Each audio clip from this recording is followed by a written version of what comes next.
Okay, तो अब हम पढ़ने लगे हैं रूट फॉर्मेशन। इससे पहले हमने पढ़ा था, क्या कहते हैं, क्राउन फॉर्मेशन।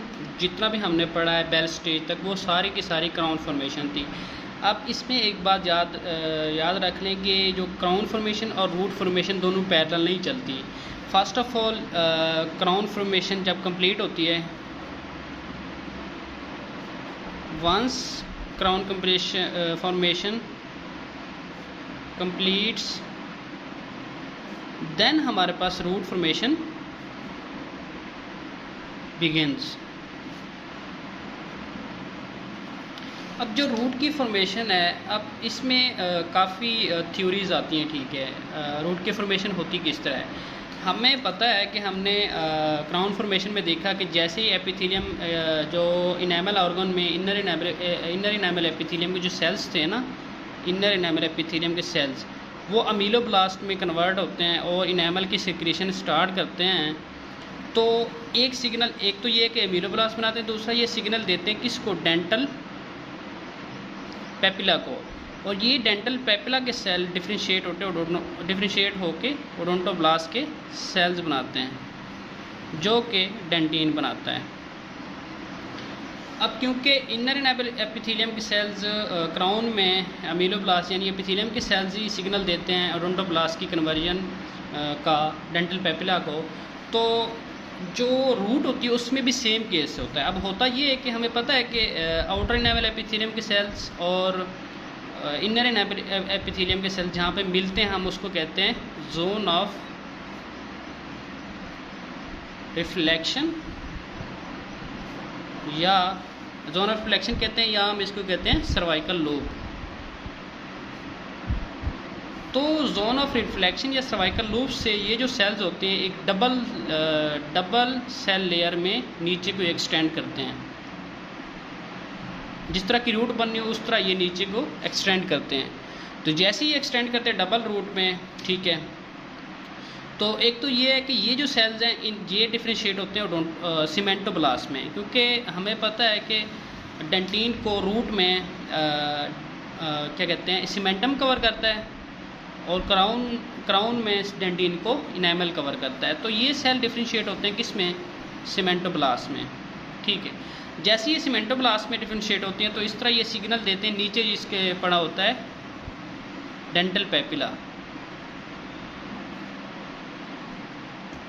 तो इस तरह ये डेंटल पेपिला के सेल्स को सिग्नल देते हैं और ये डिफ्रेंशिएट होते हैं ओडोंटोब्लास्ट में। इस तरह जो है ना, यानी सीमेंटोब्लास्ट सीमेंटम सिक्रीट करेगा और ओडोंटोब्लास्ट डेंटिन सिक्रीट करेगा। तो कहने का मकसद ये है कि अब ये जो सेल्स निकले हैं डबल लेयर, इसको हम कहते हैं हर्ज। हर्ज क्या है, हर्ज है Hertwig epithelial root sheath cells, ठीक है। अब रूट शीथ इसलिए कहते हैं क्योंकि जहाँ पे रूट बनेगी तो उसके ऊपर एक शीथ बना देते हैं, यानी एक एपिथेलियम की शीथ बना देते हैं, इस वजह से, ठीक हो गया। तो इस तरह ये रूट की फॉर्मेशन होगी। अब व्हाट इज़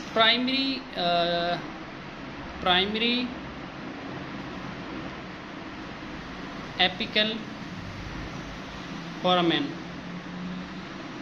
हमें पता है रूट में जो एपिकल रीजन में एक फोरामेन होता है जहाँ से ब्लड वेसल्स और नर्व्स एंटर करती हैं और डेंटल पल्प में जाती हैं। तो ये किस तरह बनता है, इसकी फॉर्मेशन किस तरह होती है। हमने देखा कि जो क्राउन था ना, एक सेकंड, ये क्राउन है, ये क्राउन है।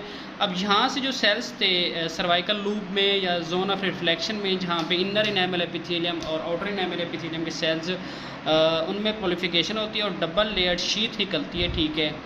ये क्योंकि जो रूट की शेप होगी उस तरह की ये शीथ चलती जाएगी। अब क्योंकि यहाँ तक आ रही है, अब ये जो है ना, यहाँ पे फोरामेन बनना है, प्राइमरी एपिकल फोरामेन।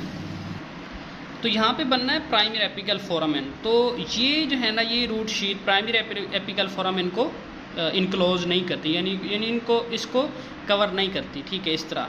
तो फिर इधर से जो है ना ओडोंटोब्लास्ट के सेल्स यहाँ पे आ जाएंगे और यहाँ पे डेंटिन की सिक्रीशन करा देंगे, ठीक हो गया।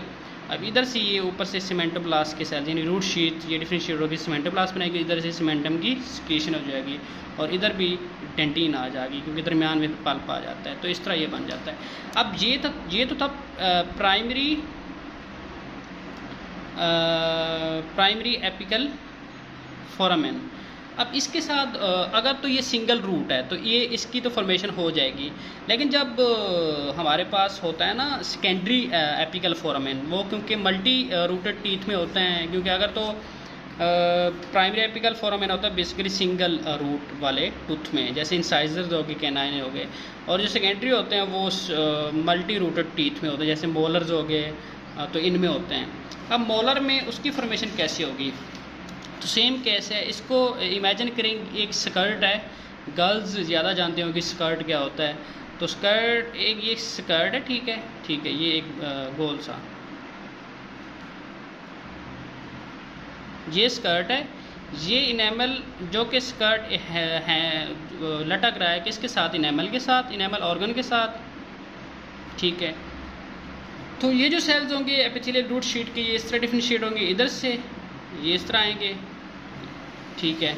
इसके नीचे ये डबल लेयर है, इधर से एक और डबल लेयर आ रही है, ठीक है। तो ये आके यहाँ पे ये एक फोरामेना बन जाएगा, इधर से ये एक फोरामेना बन जाएगा, ठीक हो गया। तो ये कौन से हो गए, सेकेंडरी एपिकल फोरामेन। अब हम बात करेंगे फेट ऑफ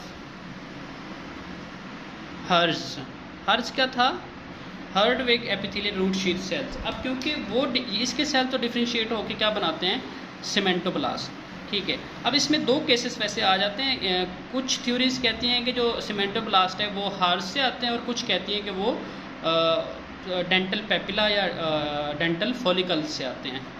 खैर, तो ये थ्योरीज हैं। लेकिन अब ये जो हर्ज के सेल्स हैं इनकी क्या फेट है, तो एक तो ये इनकी फेट तो यही है कि यूजुअली इनको ये डीग्रेड हो जाते हैं।